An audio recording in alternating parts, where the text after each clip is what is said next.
Hey everyone, and welcome back. Is your old laptop gathering dust in a closet? Feeling slow, clunky, and basically unusable? Before you think about throwing it away and contributing to e-waste, I'm going to show you how to make it feel brand new again for free. Today, we're diving into the world of Linux Mint. This isn't just about saving money. It's about taking back control of your hardware. And it's easier than you think. Let's get started. First things first, let's talk preparation. What do you need? Not much. Your old laptop, of course. We're looking for something with at least 2 gigabytes of RAM, though 4 is better, and a 64-bit processor. Most laptops from the last decade will fit this perfectly. Next, you need a USB flash drive, at least 16 gigabytes.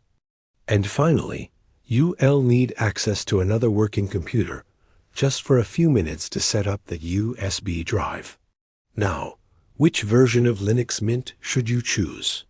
We're looking at the latest long-term support, or LTS version. This ensures you get security updates for years to come.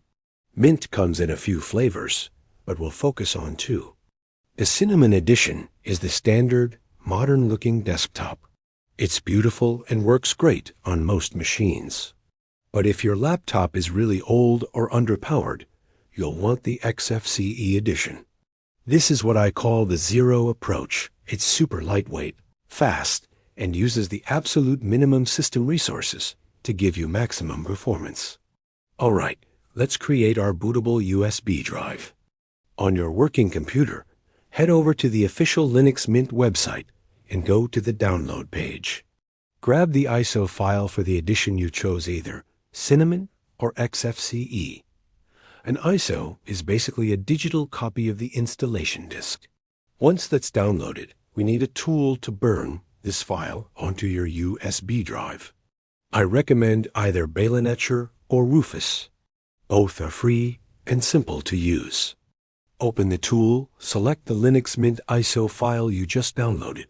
Choose your USB drive from the list and hit the Flash or Start button. This will take a few minutes as it copies everything over and makes the USB bootable. With our magic USB stick ready, it's time to head over to the old laptop. Plug the USB drive into an open port. Now for the slightly tricky part. We need to tell the laptop to boot from the USB instead of its old, slow hard drive. Power on the laptop and immediately start tapping the boot menu key. This key is different for every brand. It's usually F12 for Dell, F9 or Escape for HP, and F12 for Lenovo. If you're not sure, a quick search for your laptop model plus boot menu key will give you the answer. Once the boot menu appears, you'll see a list of devices. Use your arrow keys to select your USB drive and press Enter.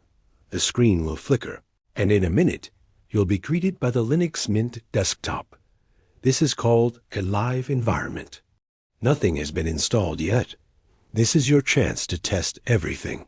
Click on the network icon to connect to your Wi-Fi. Open the web browser. Maybe even try playing a YouTube video to make sure the sound works. It's a full-featured test drive. Once you're happy that everything works, it's time for the main event. On the desktop, you'll see an icon that says Install Linux Mint. Double-click it. The installer will guide you through the process step by step. First, you'll select your language and keyboard layout. Then you'll see a very important checkbox. Install Multimedia Codecs. Make sure you tick this box. This will allow you to play all common video and audio files right out of the box. Next is the most crucial step, installation type. The installer will give you a few options. For our zero refresh, we're going to select Erase Disk and install Linux Mint. A quick heads up, this will completely wipe everything on the old hard drive, Windows, all your old files, everything. So make sure you've backed up any important data beforehand. This step is what gives us that fresh, fast as new feeling by getting rid of all the old clutter.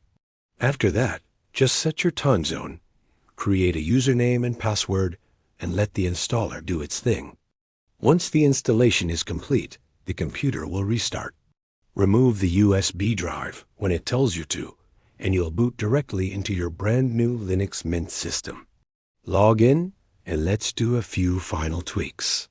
First, look for the shield icon in the bottom right corner. This is the Update Manager. Click on it and install all the available updates to make sure your system is secure and has the latest features. Next, explore the Software Manager. Think of it as a free app store. You can find amazing, free alternatives to paid software. Need an Office suite? Get LibreOffice. It's fully compatible with Microsoft Office documents. For movies, VLC is a classic. For photo editing, GIMP is an incredibly powerful alternative to Photoshop. And if you're still finding the system a tiny bit sluggish, here's a pro tip.